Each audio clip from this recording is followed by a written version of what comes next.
My name is Rahul और आज हम बात करेंगे third chapter of business study that is known as business environment.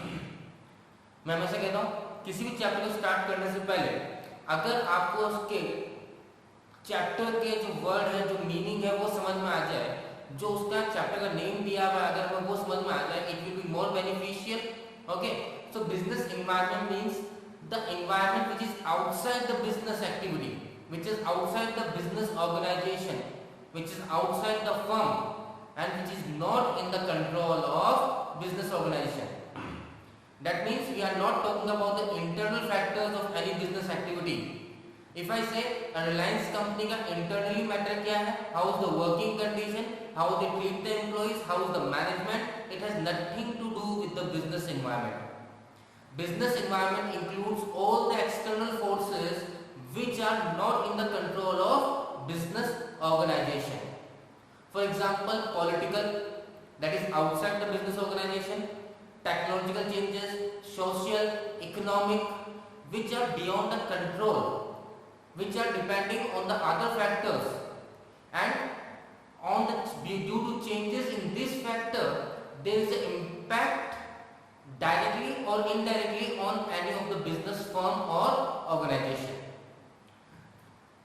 For example, and take an example of an economic environment. Economic environment talks about the income of a consumer, of a person living in the society. अगर लोगों की income increase होगी, obviously ठीक है, अगर लोगों की income increase हो रही है, लोगों के पास पैसा अच्छा आ रहा है, लोग रिसेशन नहीं है, मार्केट के अंदर पैसा बहुत अच्छा रोटेट कर रहा है, तो इससे क्या होगा, लोगों के पास पैसा होगा तो वो ज्यादा खर्च करेंगे, कंजप्शन करेंगे और अपने स्टैंडर्ड ऑफ लिविंग को इंक्रीज करेंगे। जब स्टैंडर्ड ऑफ लिविंग को इंक्रीज करेंगे, it's a part of social economy. Clear? So economic environment में फर्क आया तो कौन सा एनवायरनमेंट फर्क आया? सोशल इकोनॉमी में। अब सोशल इकोनॉमी मतलब स्टैंडर्ड ऑफ लिविंग इंक्रीज कर रहे हैं, मतलब कंज्यूमर कंज्यूम करने के लिए खर्चा ज्यादा कर रहा है। जब खर्चा करेगा तो किसके पास जाएगा पैसा? Manufacturers, industries which are developing goods for the consumer to satisfy the needs and want. Clear? So किसी भी एक एनवायरनमेंट में जो फर्क आएगा तो उसका डायरेक्टली और इनडायरेक्टली इंपैक्ट किसी ना किसी बिजनेस ऑर्गेनाइजेशन या सभी बिजनेस ऑर्गेनाइजेशन पर आएगा। फॉर एग्जांपल फैशनेबल इंडस्ट्री को ले लो, कंज्यूमर टेस्ट और प्रेफरेंस को ले लो। इसमें कंज्यूमर का टेस्ट और प्रेफरेंस बहुत ज्यादा क्या डायनेमिक होता है, बहुत जल्दी हम चेंजेस कर लेते हैं अपने टेस्ट और प्रेफरेंस को लेकर। Clear? So I am saying कि अगर मान लीजिए कि कंज्यूमर के फैशन में चेंज आ गया, ठीक है, कपड़ों को लेकर चेंज आ गया कि वो कपड़े जो है पहले प्लेन पहना करते थे, ठीक है, आजकल वो फूल वगैरह पत्ते वाले कपड़े होते हैं वो पहनते हैं, ठीक है, तो उससे क्या होगा, जो पहली इंडस्ट्री थी जो प्लेन क्लॉथ्स बनाया करती थी उनका जो है मार्केट खत्म हो जाएगा। तो अब ये डायरेक्टली इंपैक्ट किस पर आया? फैशनेबल इंडस्ट्री में आया और किसी इंडस्ट्री में नहीं आया। इस तरह से हम टेक्नोलॉजी की बात कर ले, मोबाइल्स टेक्नोलॉजी इंडस्ट्री का पार्ट है, लैपटॉप, कंप्यूटर, मोबाइल, ठीक है, ये किसका पार्ट है? हमारा टेक्नोलॉजी का। आप देखते हो हर महीने मोबाइल चेंज होते रहते हैं, न्यू मोबाइल अपग्रेड होते रहते हैं, न्यू फीचर्स के साथ आते रहते हैं, ठीक है, तो हम क्या देखते हैं यार, थोड़ा टाइम और इंतजार कर लेते हैं, क्या पता एक अच्छा मोबाइल और परचेज कर लेते हैं। क्लियर?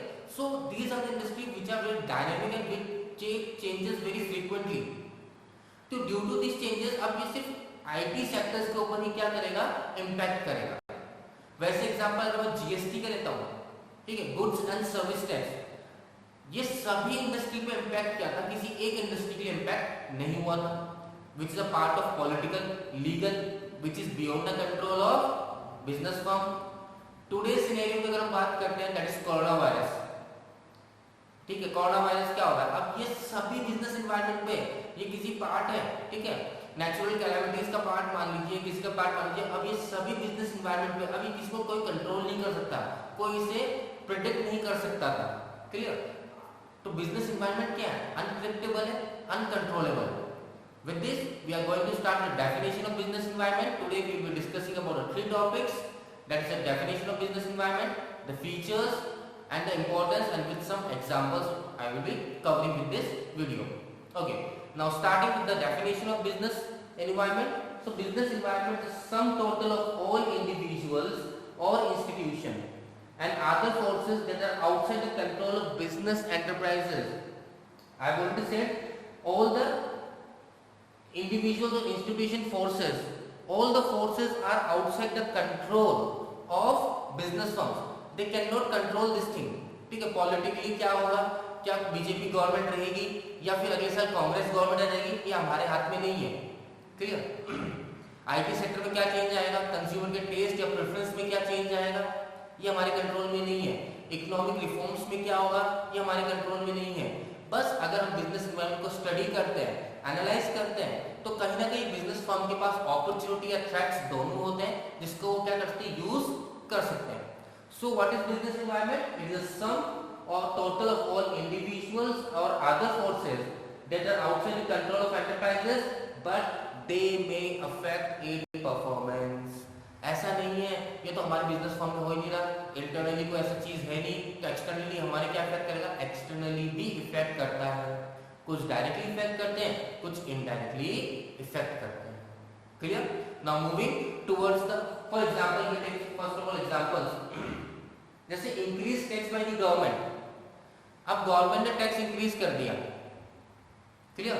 गवर्नमेंट जब टैक्स इंक्रीज करेगा तो जो रॉ मटेरियल है, for example I always used to take the example कि मैं मैन्युफैक्चर कर रहा हूं मतलब मार्कर. अब मार्कर में जो रॉ मटेरियल यूज होता है इस मार्कर को बनाने के लिए, अगर इस पर टैक्सेस इंक्रीज कर दिया जाएगा तो इसकी कॉस्ट ऑफ प्रोडक्शन इंक्रीज हो जाएगी. मान लीजिए पहले 10 रुपीज का बनता था, अब अगर इसकी मैं क्या कर दूं, टैक्सेस इंक्रीज कर दूं, जो रॉ मटेरियल यूज हो रहा है उसके प्राइस अगर इंक्रीज हो जाएंगे तो ये 10 रुपए की जगह कितने के बनेंगे, 12-15 रुपए के समथिंग बन जाएंगे. कॉस्ट ऑफ प्रोडक्शन इंक्रीज हुआ. अब कॉस्ट ऑफ प्रोडक्शन इंक्रीज होगा तो ये चीजें महंगी होगी. और अगर इकोनॉमिक चेंजेस नहीं आए, लोगों के पास पैसा इंक्रीज नहीं हुआ, तो ये चीज लोगों को महंगी लगने लग जाएगी. तो अब इसका मार्केट धीरे धीरे क्या हो जाएगा, डिक्लाइन कर जाएगा. क्लियर है, आगे बात समझ में. Second example, increase in competition. Second example लेते हैं, मान लीजिए मार्कर पर बना था 10 रुपीज में सेल कर रहा था. अब एक और कंपनी आ गई जो मार्कर बना दी. अब उसने 9 रुपीज के अंदर ही मार्केट के अंदर मार्कर सेल करना चालू कर दिया. कंपटीशन इंक्रीज हो गया. इंडिया के अंदर या किसी भी कंज्यूमर, अगर हम बात करें कंज्यूमर की थिंकिंग को लेकर, वो बोलता है कि जो चीज सस्ती मिल रही है वो लेने से ज्यादा वो बेटर है, वो ज्यादा बेटर रहेगा हमारे लिए, ना कि हम 1 रुपए 2 रुपए ज्यादा देकर महंगी चीज खरीदें, एक्सपेंसिव आइटम्स परचेज करें. सो अगर कंपटीशन इंक्रीज होगा तो अब एज अ मार्केट मैन्युफैक्चरिंग में 10 रुपीज में सेल कर रहा था, मेरा कंपटीशन इंक्रीज हो गया क्योंकि एक नई मार्केट कंपनी आ गई जो 9 रुपए में क्या कर रही है, सेल कर रही है. Now what I require to reduce my profit margin. अगर मैं 8 रुपए कॉस्ट बनती थी, 10 रुपीज में सेल करता, कितना प्रॉफिट कमा रहा था, 2 रुपीज प्रॉफिट अर्न कर रहा था. अब दूसरी कंपनी 9 रुपीज में सेल कर रही है तो मुझे भी 9 रुपीज में सेल करना पड़ेगा, तो मेरा प्रॉफिट मार्जिन क्या हो गया, 1 रुपीज से रिड्यूस हो गया. Clear. Moving to next example, changes in fashion. I have already explain you, अगर कंज्यूमर के टेस्ट या प्रेफरेंस में चेंज आएगा तो कहीं ना कहीं किसी इंडस्ट्री पर डायरेक्टली इम्पैक्ट आएगा. Political uncertainty creates fear mind of the investor. For example today हमारे जो इंडिया के अंदर पॉलिटिकल अनसर्टेनिटीज को लेकर या पॉलिटिकल कंडीशंस को लेकर बात करें, अभी हमारी कौन सी गवर्नमेंट है, BJP, lead by the prime minister Shri Narendra Modi. Clear. Now, Prime Minister Sri Narendra Modi has always has the policies and strategy supporting and developing the industry. ठीक है, वो हमेशा सपोर्ट करना चाहते हैं, डेवलप करना चाहते हैं इंडस्ट्रीज को. उनका पॉइंट ऑफ व्यू है कि जितनी इंडस्ट्री डेवलप होगी उतना ज्यादा जॉब डेवलपमेंट होगा, जॉब अपॉर्चुनिटी होगी, बेरोजगारी या अनएम्प्लॉयमेंट रिड्यूस होगा. Where on the side of other governments, Congress को लेकर बात करते हैं. ठीक है, फॉर एग्जाम्पल ले रहा हूं मैं, इसको कोई ऐसे लाइवली आप इसको सच मत मान लीजिएगा, एग्जाम्पल पॉइंट ऑफ व्यू पे. तो उनका पॉइंट ऑफ व्यू लोगों की मदद करे और इंडस्ट्रीज को ज्यादा फ्लरिश नहीं होने दें. तो अगर अब लगता है इन्वेस्टर को नेक्स्ट 5 इयर्स के लिए भी बीजेपी या द करंट जो गवर्नमेंट है वही सस्टेन करेगी, वही रहेगी, तो इन्वेस्टर ज्यादा पैसा इन्वेस्ट करेगा क्योंकि उनको पता है कि this government is helpful for the development of industry, boosting the industry. Clear. वही अगर उनको लगता है कि नहीं, the government will be change, the other government is not supportive, तो क्या करेंगे, पैसा इन्वेस्ट नहीं करेंगे, जॉब अपॉर्चुनिटीज क्रिएट नहीं होगी. So this are the few examples कि कैसे पता लगता है कि anything which is outside the control of business organization, though they impact directly or indirectly on the business organization. Now moving towards the second topic, features. Okay, now when I talk about features, the first feature is totality of external forces. Now when I say totality of external forces, it means obviously बता चुका हूँ सारे forces के external है, कुछ भी internal forces नहीं है। चाहे हम फैशन इंडस्ट्री को लेके बात कर लें, चाहे हम आईटी इंडस्ट्री को लेके बात कर लें, चाहे हम सोशल टेक्नोलॉजी सोशल या सोसाइटी को लेके बात कर लें, इकोनॉमिक रिफॉर्म्स को लेके बात कर लें, everything which is outside the control, so therefore business environment is an external forces. Next, specific और जनरल फोर्सेस होते हैं। अभी मैंने एक्सप्लेन किया था आपको दैट कुछ ऐसे चेंजेस होते हैं जो डायरेक्टली किसी फर्म को इम्पैक्ट करते हैं और कुछ होते हैं जो सभी फर्म को इम्पैक्ट करते हैं इनडायरेक्टली। तो जो स्पेसिफिक होते हैं वो तो किसी एक फर्म को, किसी एक इंडस्ट्री सेक्टर को क्या करेंगे, इम्पैक्ट करेंगे। जैसे आईटी, अगर कोई नया प्रोसेसर आया, मोबाइल को लेकर बात कर लीजिए, कैमरा फोन को लेकर बात कर लीजिए, या लैपटॉप को लेकर बात कर सकते हैं, क्लियर। तो ये सिर्फ उन सेक्टर्स, आईटी सेक्टर्स पे इम्पैक्ट करेगा, ये केमिकल इंडस्ट्री या पेट्रोलियम इंडस्ट्री पे इम्पैक्ट नहीं करेगा। पर जब मैं जीएसटी के बारे में बात करता हूँ, गुड्स एंड सर्विस टैक्स के बारे में, 11th में आपने पढ़ा है, जनरल एंट्रीज के अंदर गुड्स एंड सर्विस टैक्स को लेकर आपने पढ़ा है, जीएसटी की डिस्क्रिप्शन आपने पढ़ा, डेफिनेशन पढ़ा है। तो जीएसटी जब आया तो ऑल ओवर द इकोनॉमी, जितनी भी इंडस्ट्री है सबको इम्पैक्ट किया था, तो इसे बोलते हैं general forces. So the changes in the business environment which impact all the industries in the economy indirectly or directly are known as general forces, whereas any changes in the business environment will impact directly or indirectly to some specific industry sector only, it is known as specific forces. Clear? Moving to next point, interrelatedness होता है। Now what do you mean interrelatedness? मैंने आपको explain किया, जैसे अगर economic environment में change आएगा तो सोशल एनवायरनमेंट में चेंज आएगा। इसी तरह से मैंने आपको यहाँ एक्सप्लेन किया, कॉस्ट ऑफ प्रोडक्शन इंक्रीज हुआ, कॉस्ट ऑफ प्रोडक्शन तो चीजें महंगी हुई, अगर लोगों की इनकम इंक्रीज नहीं हुई तो आपकी डिमांड उस प्रोडक्ट की डिक्रीज हो जाएगी, क्लियर। इसी तरह से अगर मैं प्रॉफिट मार्जिन रिड्यूस होगा तो मैं बिजनेस एक्सपेंड नहीं करूंगा, बिजनेस एक्सपेंड नहीं करूंगा तो मैं जॉब अपॉर्चुनिटी क्रिएट नहीं करूंगा। तो एवरी डिसीजन, चाहे कोई से भी इन्वायरमेंट से रिलेट करता हो, पॉलिटिकल, सोशल, टेक्नोलॉजिकल, कोई से भी इन्वायरमेंट से रिलेट करता हो, उसका इम्पैक्ट दूसरे इन्वायरमेंट पे आएगा ही आएगा, क्लियर। कितना आएगा, कितने टाइम में आएगा, that is an important thing which is known as complexity, clear. Moving to next point, dynamic nature.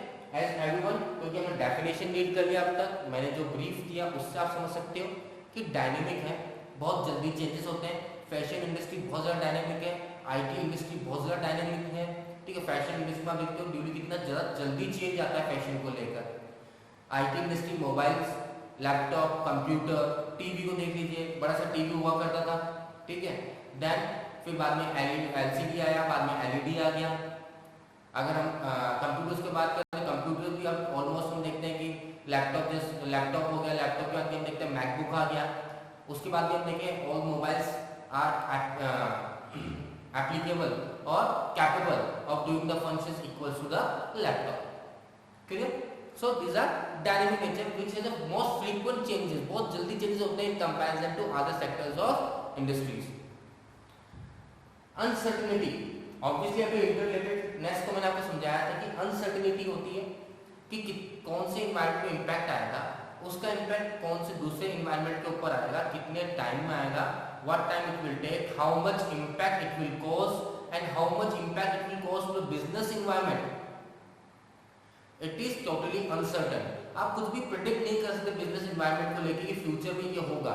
दो you can analyse the business environment, you can have some knowledge about the business environment and what is going in the economy and how the changes will take place, but अगर बोले कि हम 100% sure हो, ऐसा नहीं है।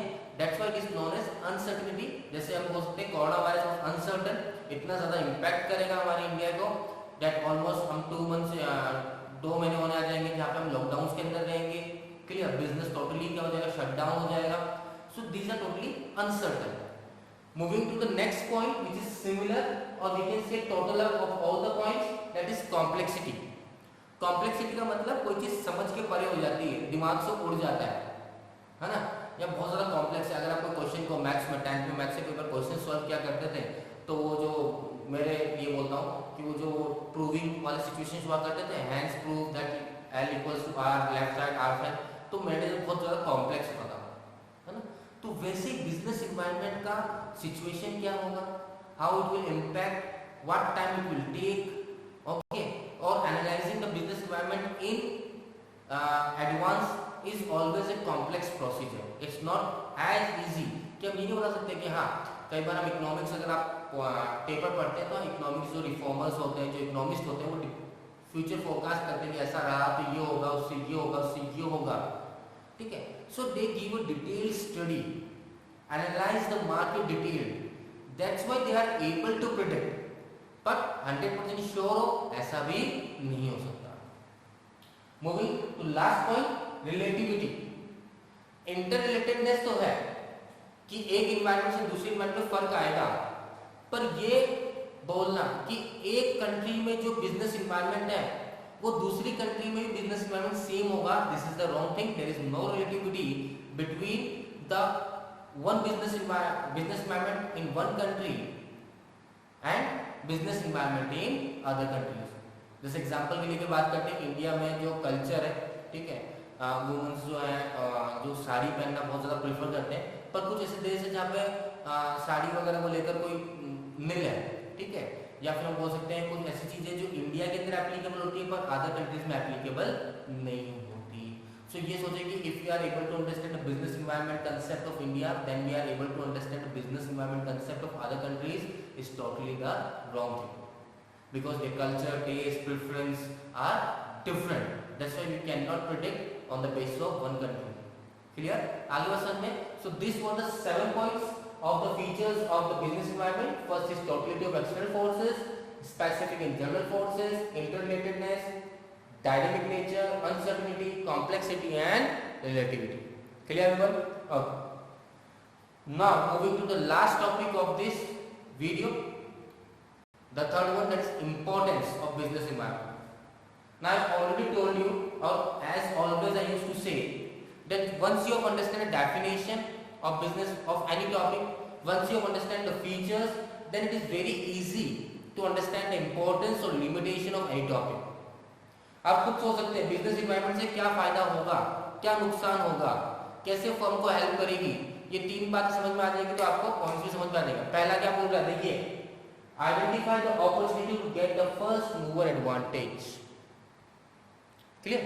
What it says, it is कि अगर हम बिजनेस इन्वायरमेंट को एनालाइज कर लेते हैं, आइडेंटिफाई कर लेते हैं कि फ्यूचर में क्या अपॉर्चुनिटीज आने वाली है, तो उसको ग्रैब भी हम जल्दी कर पाएंगे, उसका फायदा भी बिजनेस इन्वायरमेंट दूसरा उठा जाएगा, प्रॉफिट भी दूसरे को होगा इन कंपैरिजन टू अदर्स.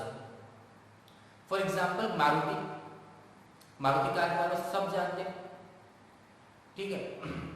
तो जब मारुति फर्स्ट टाइम इंडिया में आया था, मारुति ने जब फर्स्ट टाइम इंडिया लॉन्च किया था अपना कार को, उसने एक बहुत इंपॉर्टेंट चीज समझी थी कि इंडिया में बेसिकली मिडिल क्लास फैमिलीज बहुत ज्यादा है, जो खर्चा करना चाहते हैं, कंज्यूम करना चाहते हैं, पर वो ज्यादा एक्सपेंस नहीं करना चाहते.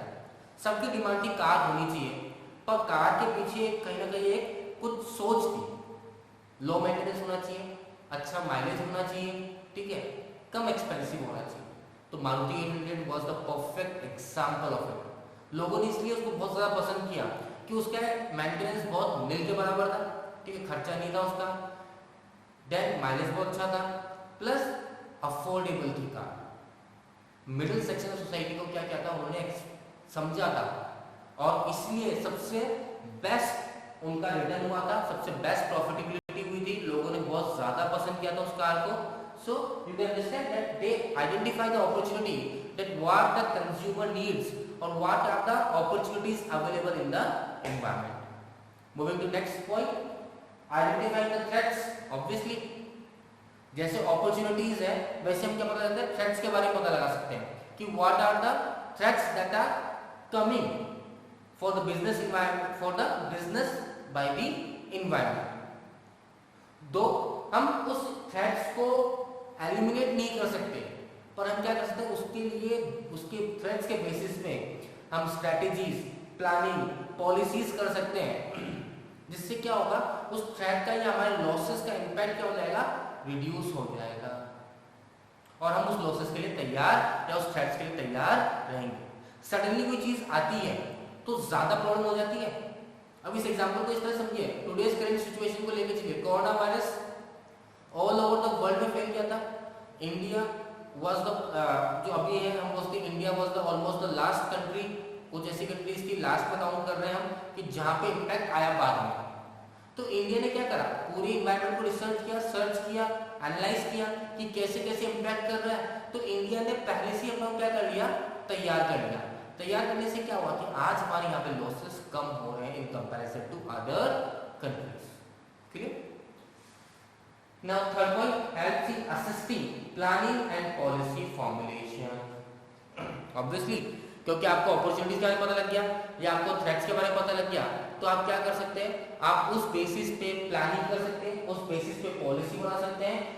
अपॉर्चुनिटीज तो आप फायदा पहुंचेगा, थ्रेट्स है तो आपको नुकसान कम होगा। And the last one, helps in coping with the rapid changes. As I have told you, business environment is very dynamic in nature, keeps on changing frequently. So it is very important for the business environment to keep them changes according to the business environment if they want to survive in the market, if they want to survive in the competition, if they want to be successful in the competition.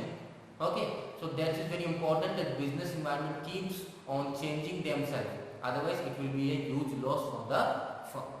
Clear students? So we have completed the three topics today. We have completed the first, that is business environment होता क्या है, that is definition. Then we have completed about the features, then with few examples, and lastly we have completed with the importance of business environment. Clear? Okay students. Thank you.